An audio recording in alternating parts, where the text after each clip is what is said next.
Um dos primeiros passos para começarmos a cuidar mais da nossa saúde é cuidarmos da qualidade do nosso sono. O momento de dormir é um momento muito importante, porque é onde a gente vai ter a produção de melatonina, o hormônio do sono. E a melatonina está relacionada a uma maior longevidade e uma maior qualidade do nosso cotidiano. Para que a gente tenha uma correta produção da melatonina, é importante que a gente cuide próximo da hora de dormir para não termos muita informação que vá acarretar coisas nos nossos sentidos, como o excesso de luz, o excesso de som. Todos esses estímulos atrapalham essa produção. E isso vai acarretar em várias consequências, tanto no dia seguinte quanto a longo prazo da nossa vida. Noites mal dormidas irão fazer com que a gente fique com um déficit de energia. Então nós não estaremos tão produtivos, com tanta energia, tanto bom humor. Porque a gente vai estar mais estressado, mais cansado, e essa busca do organismo por querer compensar esse cansaço, muitas vezes acontece através da busca por alimentos que não são saudáveis. O que a gente consome hoje pode refletir lá no futuro, no desenvolvimento ou não de algumas doenças crônicas, como diabetes, dislipidemias, que são elevações de colesterol, triglicerídeos, e inclusive outras doenças neurológicas. Se a gente começa a cuidar hoje do que a gente consome, a gente pode evitar que uma série de problemas aconteçam no nosso futuro, além de vivermos uma vida com muito mais energia. Por isso hoje eu vim aqui apresentar para vocês qual a diferença entre os produtos in natura, minimamente processados, processados e ultraprocessados. Como a gente pode ler os rótulos e interpretar melhor os ingredientes que constam ali. Produtos in natura são aqueles provenientes da natureza. Aqui nessa loja de produtos naturais, nós temos os produtos entregues direto dos agricultores, né? No caso aqui são produtos orgânicos. Então são exemplos os legumes, as frutas, né? Algumas hortaliças. São exemplo de alimentos minimamente processados, os grãos, né? E alguns outros alimentos então que são fornecidos pela natureza, mas que passam por algum tipo de processo apenas para manter a qualidade do produto e poder ser ofertado nas lojas. Já os alimentos processados são aqueles onde a indústria adiciona mais alguns tipos de ingredientes para manter o seu tempo de prateleira, então poder fornecer outros tipos de alimento para o consumidor. Mas é sempre a base do alimento é a principal, como por exemplo os iogurtes. O primeiro ingrediente sempre vai precisar ser os leites, né? Como estamos em uma loja de produtos naturais, os alimentos processados levam o mínimo de ingredientes que não sejam o próprio da sua preparação principal. Mas quando a gente vai diferenciar ainda mais, temos a questão dos alimentos ultraprocessados, que são aqueles onde são adicionados aromatizantes, conservantes, derivados de açúcar, realçadores de sabores e outros ingredientes que são muito nocivos à saúde. Então existe uma larga diferença entre os produtos industrializados, considerados processados ou ultraprocessados. Mesmo quando nós vamos comparar iogurtes, por exemplo, nós temos uma larga diferença entre os ingredientes que são adicionados em cada um deles, né? No caso desse iogurte, nós vamos ter uma série de ingredientes adicionados, como xarope de açúcar, amido modificado, mais açúcar, acidulante, ácido cítrico, conservantes, aromatizantes, né? Enquanto nesse outro nós temos apenas o leite, os fermentos lácteos, que são as bactérias probióticas que nos fazem bem, e a enzima lactase, que é a enzima que quebra o leite, no caso porque este é um iogurte sem lactose. Vocês conseguem entender a grande diferença entre a quantidade de produtos adicionados em um iogurte ou outro? A grande questão é que esses iogurtes que têm menos ingredientes geralmente têm um valor um pouquinho mais elevado, né? Então por isso existem algumas formas da gente preparar os iogurtes caseiros.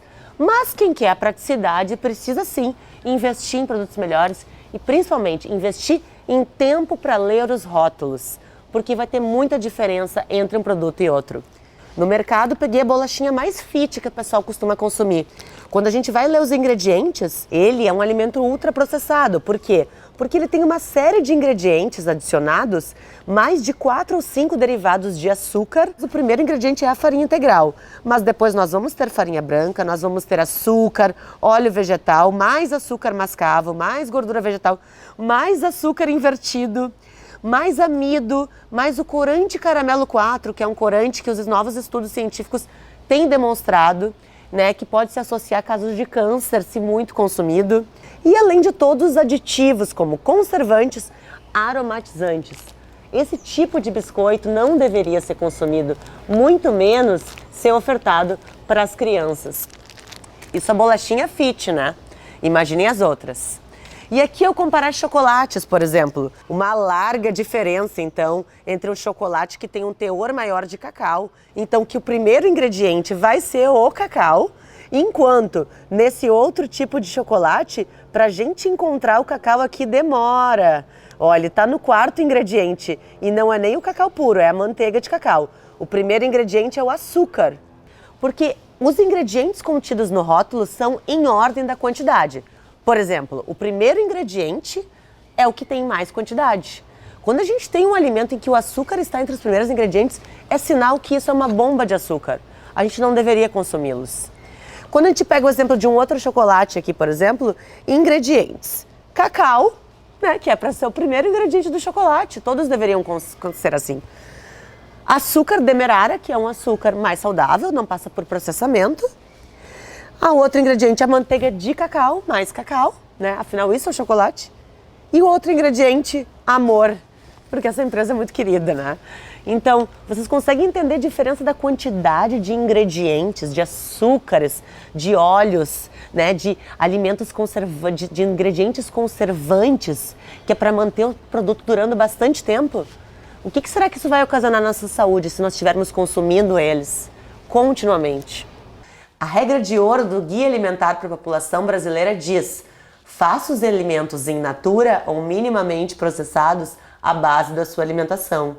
Ou seja, aqueles alimentos clean, né? Como eu falei lá na loja, alimentos que vêm provenientes da natureza, que passam o mínimo pela indústria, são os alimentos mais saudáveis que nós devemos estar buscando consumir em maior quantidade no nosso cotidiano.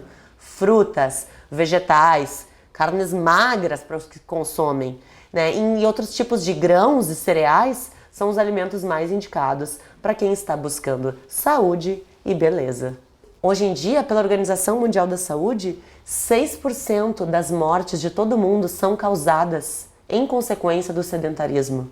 Esse é um dado muito alarmante e que a gente pode reverter facilmente. E como que a gente acrescenta mais exercício físico na nossa vida? Não é somente estando dentro de uma academia ou fazendo um crossfit ou um ambiente fechado. A gente simplesmente pode vir e caminhar num parque. Não espere a motivação chegar para começar a tomar uma atitude. Porque muitas vezes essa motivação nunca chega. A gente precisa de ação. É simplesmente colocar na nossa rotina determinados momentos que a gente vai fazer o exercício, ir lá e cumprir. O alongamento é fundamental. Mas não adianta a gente pensar que só alongando a gente está se exercitando. É preciso estimular os nossos batimentos cardíacos. O exercício físico é o maior antidepressivo que nós temos. E ele é natural. Ele acontece de forma saudável. Basta a gente começar a colocar mais movimento na nossa vida. O exercício físico não melhora só fatores estéticos. Melhora a nossa autoestima, a nossa energia, a nossa produtividade. Tudo melhora na nossa vida quando a gente começa a se exercitar. O que vocês estão esperando? Bora?